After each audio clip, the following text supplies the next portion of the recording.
eminent leaders on the dais, a very august gathering which has come here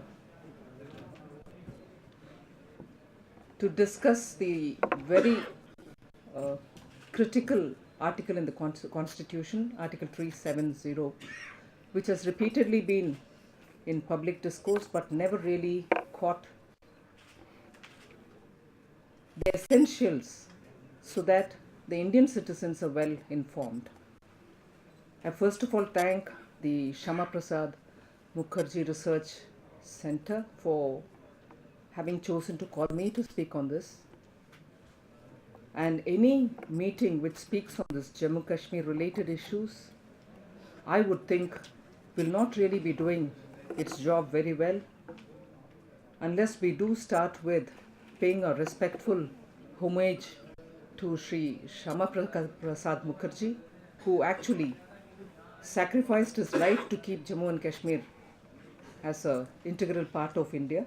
So I would certainly do that with my humblest and sincere, heartfelt dedication. Similarly, the contribution made by Pandit Premnath Dogra cannot be forgotten. There have been several such eminent people who I may not be able to recall one on one, but certainly others who have been martyred in the cause, who have received Paramveer Chakras or Mahavir Chakras, such as Major Somnath Sharma, Brigadier Rajendra Singh, Colonel Rinchen, and Makbul Sherwani. I would like to definitely remember all of them much before I say a few words on this Article 370, which has given place to a lot of confusion, a lot of grey areas, some of which have been deliberately put on public discourse. I think it's time, and I'm very grateful indeed, in fact, to Sri Narendra Modi, who has raised this issue all over again. Of course, it has been in public discourse earlier, but I think at this time to have raised it in such a way in Jammu has actually given us the opportunity to see what the actual black and white truth behind this article is. I would only be stating some of the facts because it gives the backdrop for what I would want to place in front of you as opinions. Article 370, as you all know, was adopted in October 1949 by the Indian Parliament, and it appears under Part 21, which broadly categorizes all those articles which can be called as temporary, called as transitional, and called as special provisions. And this conveniently, many people would say, oh, because it is there, therefore it is a special provision. But let's underline the fact that even as it was put under this 21, it was termed as temporary provision and not under the special provision. So underline the fact that it comes under this broad umbrella category 21, under which you could also have special provisions. But the mention was made here that it was a temporary provision and not a special provision. So even from the very beginning, there is no issue of confusion here in the minds of the constitution makers while the parliament adopted it or even subsequently. But it suited some people to say that it is a special provision, and therefore they kept the cloud hanging on it, as it were. Then actually speaking, what then it is? Article 370 is certainly a procedural mechanism, a temporary mechanism, which would help us to have easier, greater, and smoother integration of Jammu and Kashmir into the rest of the country, as it were. Now, if that is the case, there were quite a few discussions, and one of which I straight away want to link with the previous speaker, when he said, well, this provision can be removed, provision doubtfully can be removed, cannot be removed. All these discussions he put aside by saying that there are ways in which you can remove it.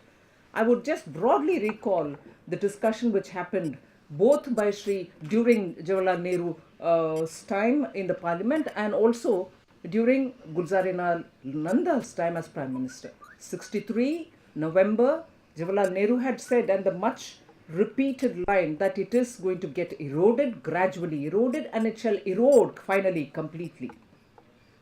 That is repeated. Similarly, Gulzar Nanda, as Prime Minister, had said in 64 December that it is possible to remove Article 370. Amendment and other things are too much of a confusion, but it is possible to remove through a presidential order, through an executive order. He has used these two words. It's possible to remove it. And if a Prime Minister had said that, it is a matter which we can seriously take on board and not go on getting ourselves into this whole big rigmarole about can it be, can it not be. There have been parliamentary statements made to this effect, and therefore I think, while not trivializing this debate, I also would want to say that there are avenues constitutionally provided, as our previous speaker said, to possibly consider whether this can be, withering away and can allow it to wither away completely. Now, while saying all this, Nanda also had, the former Prime Minister Nandaji had already said that it is a tunnel-like provision through which a lot of things can pass. A lot of articles can pass, a lot of laws can be passed, and it is passing. He had observed this. Whilst he had observed that, then probably a lot of things have passed and did get passed through. But what we have to today look into it for is the fact that that tunnel has gotten narrower and narrower, that many of the articles are actually not reaching any longer. In 1964, if that observation was made by the Prime Minister, that it was like a tunnel through which a lot of things were moving and flowing into Jammu and Kashmir, unfortunately today, on a rough estimate, nearly 130 articles of the Constitution has not reached Jammu and Kashmir. So the tunnel itself has got so narrowed, it has been constricted. There is probably a group, a vested interest group, which probably benefits by constricting this tunnel further and further, that several legislations, provisions of the constitutions which can benefit the people of Jammu and Kashmir is not just getting through. So I have given you a random, but yes, right figure of 130, it could be even more. So if that tunnel is getting constricted, is it helping in integration? Is it getting better, or is it worsening the situation? So if Jawaharlal Nehru had said that it would gradually erode, I'm wondering today, is it not necessary therefore for us, if it is getting constricted, is it not necessary for us therefore to say whether it is really, its continuation is really helping the situation, or is it aggravating the gulf? Some of the examples of the 130 that I'm telling you about are the Article 73rd and 74th amendments to the Constitution, which gives Panchayati Raj the provision, which I think all of us have heard. There are nearly 30,000 odd panchayats, if my figures are 33,000 odd elected panchayat and sarpanch members. And if the provisions were promised in the Congress's manifesto of 2002 and 2008, what has stopped the Congress from bringing the amendment 73rd and 74 fully into force in Jammu and Kashmir? So it's one thing for the Congress to repeatedly say, don't you please talk about Article 370, we know what it conveys. I would want to ask of them as to why exactly, if Article 370 was expected to get eroded, what stopped them from effectively using it for greater integration? This is a classic example of what Sri Rajiv Gandhi thought was very sacred and therefore brought this Panchayati Raj amendments to the Constitution, itself is suffering under Rahul Gandhi and Srimati Sonia Gandhi.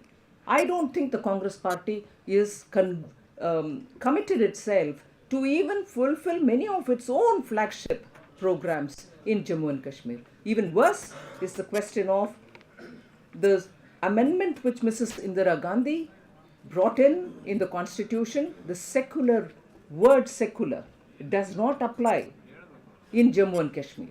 If it does not apply, and if I want to talk about the misuse of Article 370, I would first of all say, drawing a tenuous link, look at the way in which properties of people who have left Jammu and Kashmir, who've been thrown out of Jammu and Kashmir, is being continuously damaged, confiscated, occupied, or even completely removed. Temples are being destroyed. No guarantee is being provided for the properties of people who have already left the state. And if it is not secular, it suits not to answer questions related to the minorities in Jammu and Kashmir. So I think, in a way, it suits, and the selective application or selective misuse of Article 370 can be explained in very many different ways. Now, selective is again when in 1976, during the emergency, the 42nd Amendment Act brought in an extended term for the assemblies. The 5-year term of Jammu and Kashmir Assembly was extended to become 6 years.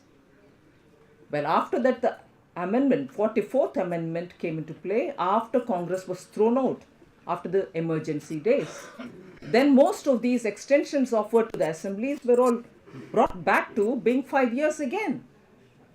Opportune moment was taken by Sheikh Abdullah's government at that time during emergency to also extend this application of 5 to 6 year term to Jammu and Kashmir Assembly and made it into 6 years, that till today, in spite of, notwithstanding Article 44, Amendment to the Constitution, 44th Amendment, the 6-year term has not been reduced to 5.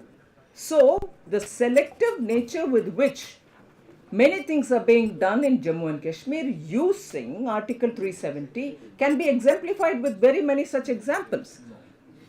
Now, the extension or tunneling of acts into Jammu and Kashmir using Article 370, misusing Article 370, has affected, as I said, the Panchayati Acts moving to Jammu and Kashmir. Secular word doesn't apply to them. Similarly, Prevention of Corruption Act does not apply to them. Therefore, you find that in spite of the Controller and Auditor General repeatedly saying institutional corruption has gone uncorrected in Jammu and Kashmir, that's what is said in the CAG's 2010-11 report. No one is able to do much at all because without the PCA, Prevention of Corruption Act, you're not going to be able to pull up those people who misused funds in J&K. Now, OBC reservation is another very important development in India, which should have actually reached Jammu and Kashmir. That's not reached, thereby affecting Gujars, Paharis, and very many other communities, even Shias and Sikhs. And therefore, the progressive legislations which are made in our country so that many people who have been socially and otherwise backward can also benefit and come forward speedily in the development process are not reaching out to Jammu and Kashmir. And in this, the SC and ST Atrocities Prevention Act is another very vital, absolutely vital legislation of the country which has not reached Jammu and Kashmir. Again, in the garb of, we have the special status under Article 370, which is absolutely misusing and leading to a situation of confusion. I think again the speaker before me was rightly referring to the amendment which was made to Article 35, and by insertion of Article 35A into the Constitution, which was not done through a proper procedure. It was brought in as though with the consent of Jammu and Kashmir Assembly, but brought in and through a presidential order. If that is acceptable, why not consider through a presidential order and an executive order the withdrawal of Article 370? That is acceptable to insert a clause into our constitution, but not acceptable to have a presidential order to withdraw. Therefore, there are quite a few things which are happening in Jammu and Kashmir which are denying the citizens of J&K all the equality and the rights which are otherwise provided under Article 14 or 15 of the Constitution, only because constantly 370 is invoked and invoked for such purposes. And the much talked about, much touted by the Congress, Right to Information Act, that itself has gone through so many amendments. Every time there is a new chief minister, amendment has been made. 3 times, 3 different versions of RTI have been brought in, again because we can do whatever with the constitutionally approved, parliamentarily passed acts. And this has made RTI an expensive affair in Jammu and Kashmir, therefore denying people right to information on particularly very critical issues which affect their general well-being and also effective governance. I would only want to say that it is not just the BJP or those sympathetic to us who are talking about misuse of Article 370. Dr. Javed Rahi, who takes care of the tribal issues related movements in Jammu and Kashmir, has himself said We are not against the article. We are not against this article. But this article is against us. And if he said that, it's because he, as somebody who's taking up the interests of the tribals, has realized that this particular article has been misused. And clearly, because of the misuse, those rights which have to reach people like the tribals and the scheduled castes are being denied. What about others? Regional disparities are also growing. The Representation of Peoples Act and the Delimitation Act, through which representation of your presence in the assembly or in the parliament is determined, has been denied. As a result, many important regions of Jammu and Kashmir today do not have adequate representation in the assemblies. The delimitation has been so done that actually those who need the representation are not getting. I wouldn't want to expand on much more on this. There are more qualified speakers waiting and my time is running out. But I'm very grateful for the organizers of this evening for having called me to give my 2 pence worth talk for you. Thank you very much.